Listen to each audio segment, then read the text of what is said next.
What's up, you guys? I'm here with another video that'll help you on your night out in the Tokyo area. We're going to take a look at a video giving some advice about if you're going out and some do's and don'ts and some things you need to kind of consider before you step out for the first time or your first few times in Tokyo. All right, so let's take a look at it. As always, the link to the original video is going to be below in the description, so let's get into it. If you're visiting Shinjuku in Tokyo, but more specifically Kabukicho, you need to watch this video for some safety advice. For starters, Kabukicho is basically Shinjuku's red light district, so you need to know that there is adult entertainment.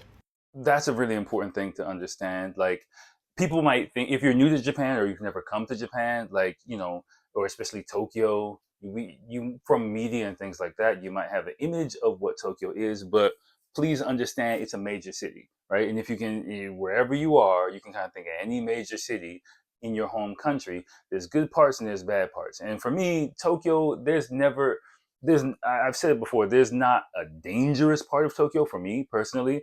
No place where I'm like, I gotta watch my back. I might get jumped around here. I never really thought about that ever, right? There are shady parts, and Kabukicho is the shadiest major nightlife area in central Tokyo, right? On the fringe parts of the city, things like that, there are other areas that I just don't go to. There's no reason to go there.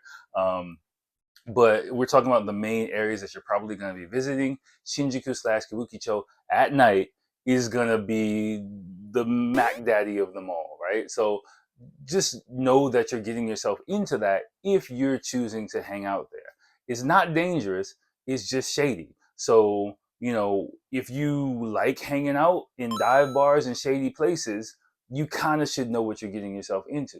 If you don't like that, first of all, I would just suggest go to a different part of Tokyo and hang out there. Like, I don't hang out in Kabukicho.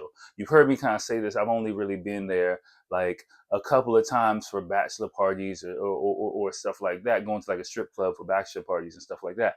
That's really the only times, or like I got invited to izakayas sometimes because my friend owns the place, and a few Japanese friends like, okay, I own this place, I'm having an event, this place, come on through.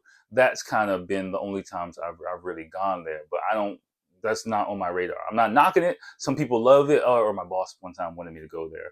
I'm not knocking it. Like, if some people love it, I don't. So that's going to be the number one deciding factor for this advice. Normally, these establishments would be illegal, but there are loopholes in the system which allow these people to set up shop here. With that said, you shouldn't even be engaging yourself or involving yourself with an establishment that is illegal to begin with, because you are putting yourself at risk. And by at risk, I mean your own physical safety and your financial safety. Again, I'm not going to be moral police or whatever. I know there are more and more foreign people coming here for a little red light delight, whatever you guys want.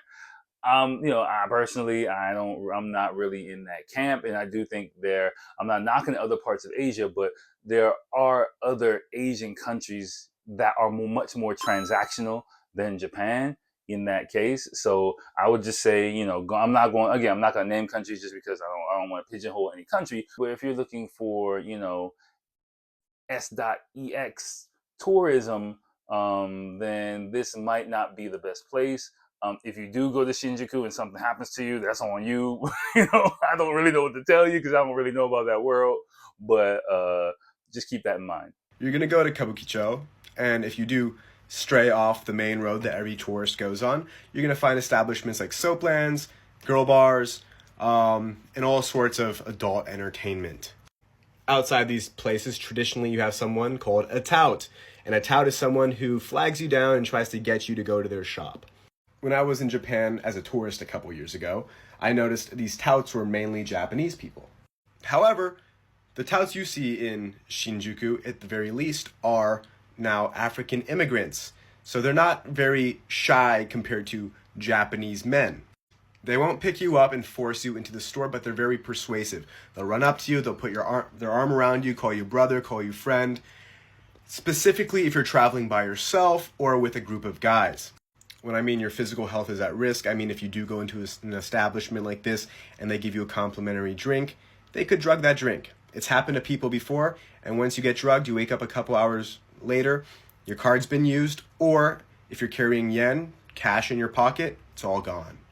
So all in all, I mean, just be safe. I mean, there's parts of Japan that tourists really don't know about. It's not safe. Japan as a whole is a lot safer than the majority of countries out there. It's just there's still establishments that are very sketchy and your health is at risk. Yeah, I mean, it really speaks for itself, right? And I agree with a lot of what he's saying. As far as like, the soap lands and the girls' bars and stuff like that, I don't think I've ever been to a girls' bar. For me, a girls' bar would just be a waste of time. It's not really sketchy as much. I mean, let me say that a girls' bar in Shinjuku, I might not want to go there, right? Girls might be a little bit rough. It might be a little bit sketchy, but a girls' bar in general is just it's kind of like a low class hostess bar, in my opinion, where you're just kind of like hanging out with some girls off the street. Girls off the street, some low class girls off the street. If you work at a girls bar, I'm sorry, but my image of them is just like less sophisticated hostesses where you're just drinking with younger girls, and that's all it is. You're not really gonna get any action related to that. Soapland is a different story, but although they might not cater to foreign people, Shinjuku is a different story, especially now with the increase of tourism, tourists looking for that type of stuff. What he said about touts is really, really important. Roppongi, Shinjuku, they're gonna be African dudes. They're immigrants. Again, I'm not knocking anyone. This is just the reality of it. That will be trying to get you in their establishment. That's just gonna be across the board. You just gotta get used to it. Shibuya, not so much. Like again, don't think if you see an African person approaching you, don't just at night in like a major area of Tokyo, don't just automatically think they're trying to get you somewhere. For example, Harajuku, like Takeshita Dori or Shibuya, they might be trying to get you in their clothing shop because there are a lot of clothing stores there during the daytime, and that's maybe during the daytime. But definitely Kabukicho in Shinjuku, definitely Roppongi. No, Roppongi would be more a nightclub, possibly a little shadier place. Like once my buddy and I went to a strip club in Roppongi, it wasn't that bad. It wasn't that good either. My friend had fun. I was just like, all right, whatever. But Kabukicho, yeah, I would just avoid it at all costs. And there might be some other places that I just never really been to, but those I think are the major areas that I know of. Again, I don't go to Ikebukuro. Ikebukuro might be another whole animal in and of itself. I just don't go there to hang out at night. So just take it with a grain of salt and understand what you're getting yourself into, and you'll be totally fine. Anyone who's made it in this video who has experience with Japan, please leave it below. If you want to share, give some advice, some other places I might have missed that they might be more willing to go to. And as always, the link will be below. Here's another video for you to holler at, look at, and I will holler at y'all soon. Peace.